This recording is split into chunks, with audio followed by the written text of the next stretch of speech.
Curtis Ellis, Senior Policy Advisor for America First Policies. And let's get to him now. Hey, Curtis, great to have you. Hey, it's great to be here, John. I am so jealous. I want you to treat me like Mitt Romney's dog, strap me to the roof of your car as you drive to Georgia. Oh, God, I remember that. Romney, what did he put his dog on the roof of his car? Yeah. Remember that? I remember that. Goodness gracious. I'm waiting for the photographic evidence, but... Yeah, well, I do remember that. But let me see how... I did a poll over the weekend going to Georgia. Let me see what it is. I said, I asked people, I gave them 3 choices. I got to find a poll for what I should do. Go bowling, go to the gym, or get a tattoo. And it's over. The poll's over. Go bowling, 18%. Go to the gym, 23%. Get a tattoo, 60%, 59%. That's what I voted for. Get a tattoo. Get a tattoo. All right, so now I got to put up what kind of. I've never had a tattoo. I'm going to get one. I've never had one. Oh so my God. I've got 3 choices I'm going to put up. I love Ann with a heart. Right. Second one is Astros champs. We didn't cheat. Third one is Ivanka 2024. Go with Ann. Go with Ann. Ivanka I love it. 2024. Oh my God. Goodness, too much. You know what? You're going to have to live with this for the rest of your life. Remember that. See, that's what I tell the kids. I live in the East Village where people have facial tattoos, all these tattoos. I say, they don't understand. You're going to live with this for the rest of your life. I remember how I used to dress when I was 25. I can change my clothes. I don't have to dress like that now. Well, I figured the safest one is just I love Ann on my arm, right? I mean, exactly. what could possibly happen? You're going to be with that. It'll be with you for the rest of your life. As Ann will. So she will too. I mean, how could she said, "Don't get a tattoo. Those are disgusting. Don't get one." But if I come home with her name on it, what is she going to say? Yeah, I do happen to agree with Ann. I don't like tattoos myself. So if that you don't have to listen to what the poll said, So go bowling. Go bowling and be happy. I'm definitely going bowling and bringing my ball. You can go into a tattoo parlor, interview the tattoo guy, but don't get one. I don't think I'm going to get one. Have him tattoo your wallet, Here, put a tattoo on my wallet, okay? Exactly. All right, Curtis Ellis. So I'm going to Georgia. I just had Steve Bannon on. I mean, there's still no consensus here. We got a lot to talk about today. There's still no consensus. Steve's not saying, well, Kemp's got to do what he has to do, but the president threw him under the bus. I think that President Trump was looking for reasonable deniability if things go south, right? Yeah, I think so. I think that's a pretty good explanation. I think that the president's poll numbers, which there's some dispute about that. Some of these polls are pretty hinky, but I think the president should be concerned about, along with his plausible deniability if things go south, people are sick of this shutdown. They want to get back to work. They want their way of life back. And this is supposed to be the land of the free. This is, or has traditionally been, the home of the brave. And somebody needs to speak to the American people and say, we will be brave, and that there are risks involved in living, right? If we were afraid of risks, nobody would have come here. They would have stayed back in the shtetl, back in the village, hunkered down in hiding from the Cossacks, hiding from the authorities, from the princes and kings and all the king's men back in the old country. They wouldn't have faced the unknown. Get on a ship, come to America, a wilderness, don't know what's waiting for you here, and try something different. They would have stayed with their family, hunkered down in their little hovel in the old world, and that's not how America was built. That's not how Americans operate. We have in our genes the risk-taking gene. That's who settled here. That's who built this country. So let's be straight. Let's be brave. Let's be smart. And let's get back to building America, because we face an existential threat. We face a threat to our way of life.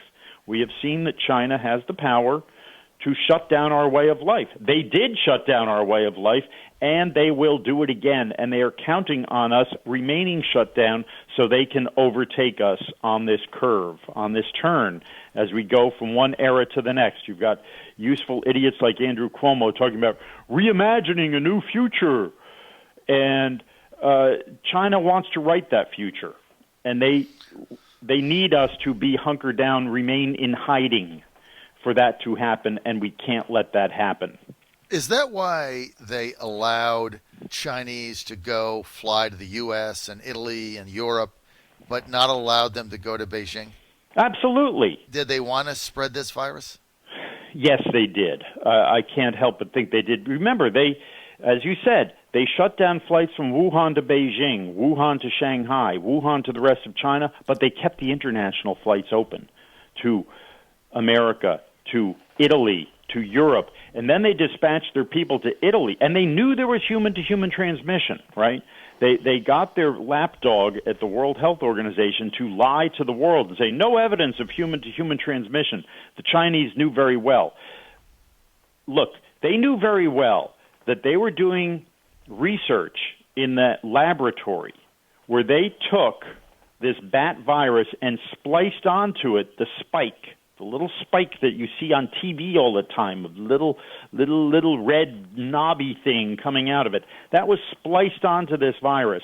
What does that little spike do? It gains access to human cells.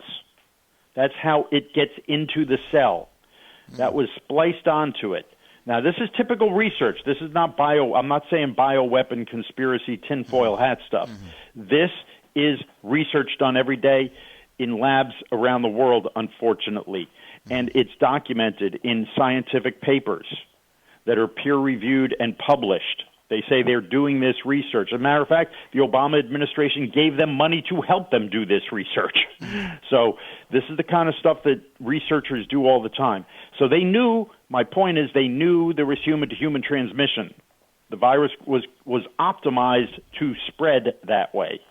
Yet they allowed their flights to go around the world, their people to go around the world, and they sent Chinese people out. You'll see the videos on YouTube. Look for it. They sent the Chinese nationals in Italy, who were all over Italy, working in sweatshops, running the fashion industry in Italy. They sent them out into the street with signs that say, "Hug a Chinese, show you're not racist. Hug a Chinese." I mean, my God. Unbelievable. It's like putting on a suicide vest and going into the bar mitzvah. Exactly. It absolutely, you just shake your head. And then you got Nancy Pelosi saying, go to Chinatown. De Blasio, go to Chinatown. Joe Biden, when you call him Beijing Biden, I think you're spot on. Beijing Biden, criticized the president's move to block flights from China, call them a xenophobe. Yeah, they call him a xylophone. Why do they call President Trump a xylophone?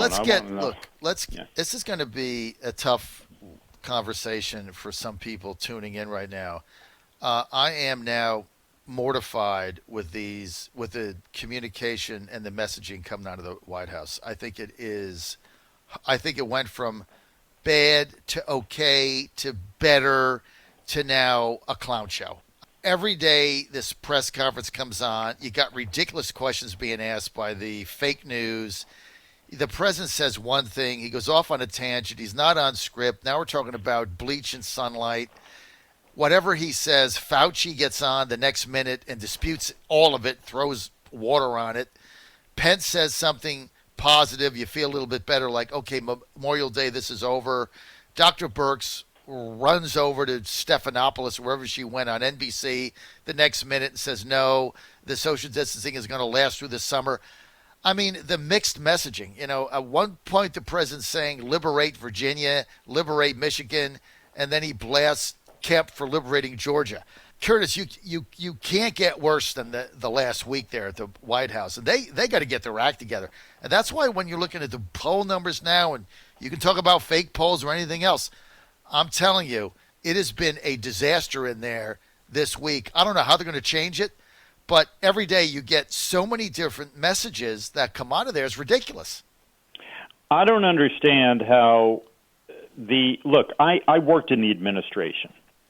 I was not allowed, and I was pretty, I was not allowed to talk to the press without clearing it with 5 other people first. I could not just go out and write an op-ed the way I do now. I write 2 or 3 a week.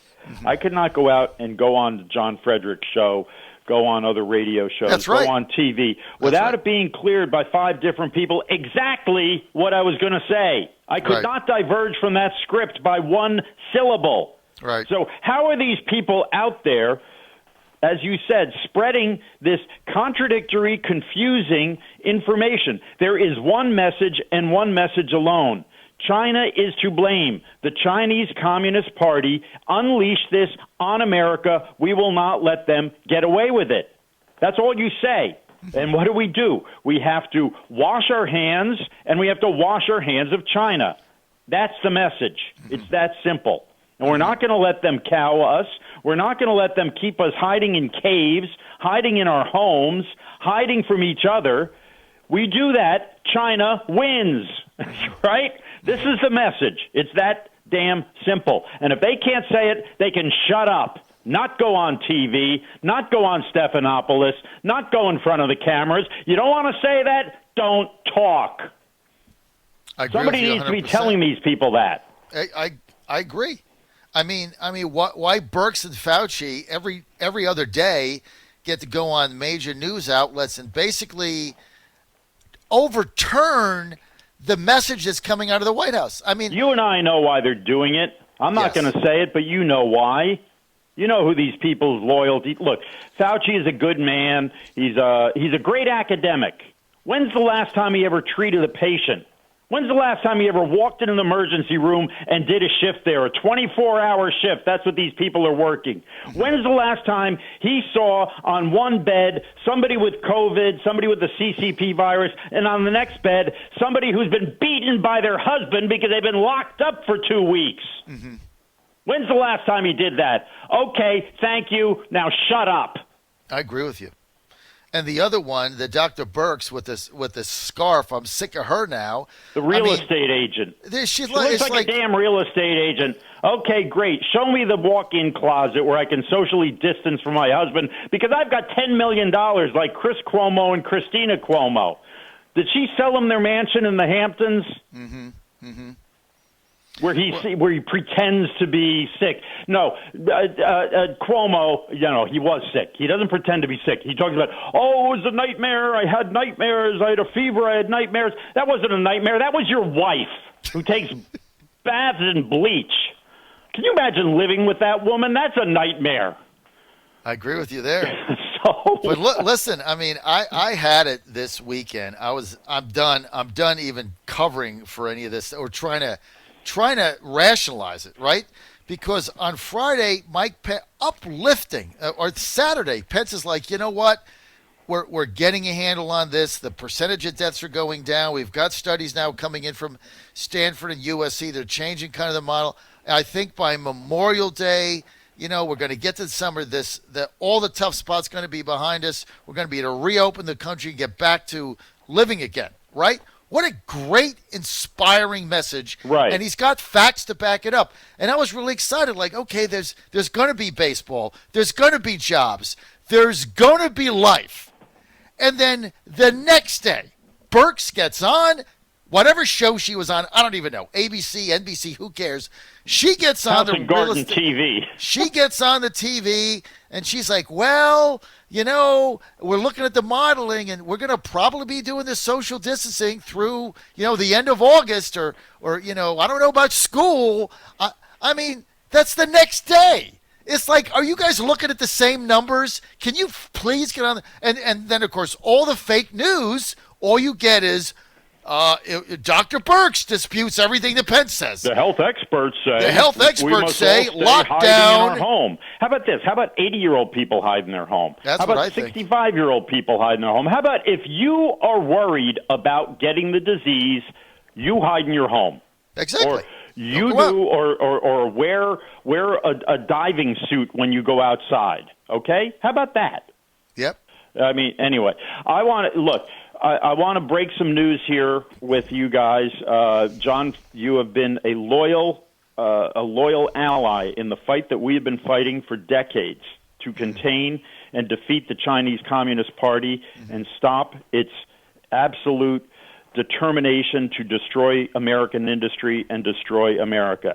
And That's why I'm breaking this news here with you first. You're the first to hear it. Thank you. Is that we have to cut off China's supply of money. The Chinese Communist Party depends on the money we give them.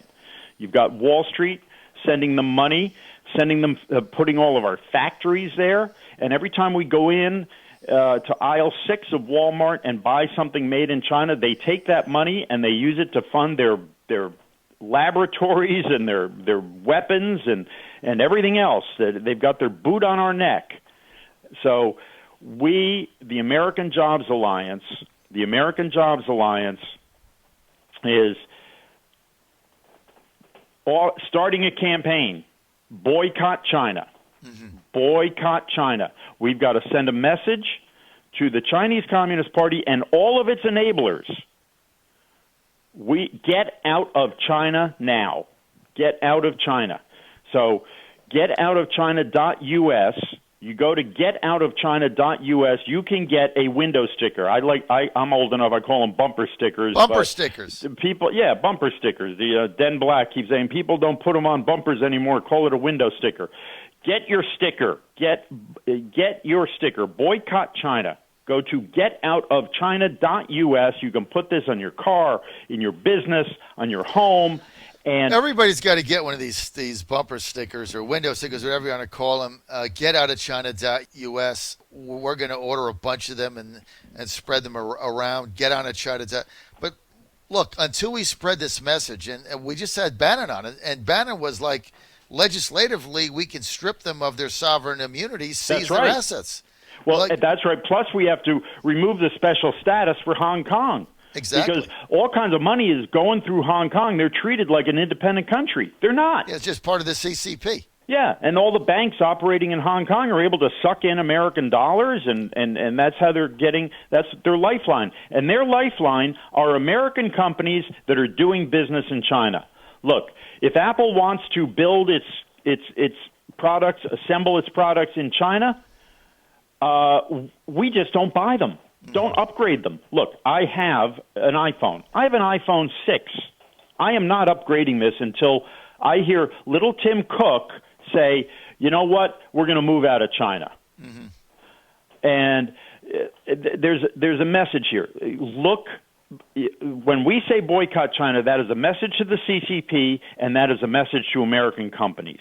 Stop sending in money. Don't buy anything. And if we stop buying anything, then they don't get any money. But part of this message has got to go to Wall Street. Getoutofchina.us. Getoutofchina.us. Buy a bunch of stickers. Give them to your family and friends. It's there. Getoutofchina.us.